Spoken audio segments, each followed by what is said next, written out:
نبی پاک فرماتے ہیں دو قسم کا سرمایہ جس کو ملا اسے کائنات کی ہر نعمت مل گئی. اور حضور نے فرمایا میں اپنے غلاموں کو نصیحت کرتا ہوں یہ دو دولتیں ایسی ہیں جو اللہ سے مانگا کریں.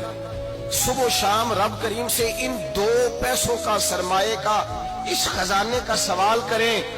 یہ مل گئے تو تمہیں ہر شے مل گئی. یا رسول اللہ وہ کون کون سی چیزیں ہیں؟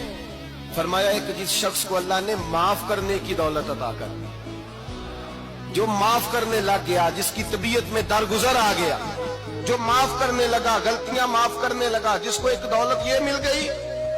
اور دوسرا میرے مصطفیٰ نے فرمایا جسے اللہ نے یقین کی دولت عطا فرما دی. جس کو یہ دو دولتیں مل جائیں, ایک درگزر کرنا, دوسرا رب رسول پہ یقین کامل رکھنا, اسے کائنات کی ہر شے مل گئی. میرے نبی پاک نے فرمایا جب بھی دعا مانگو خدا سے یہ دو نعمتیں مانگا کرو.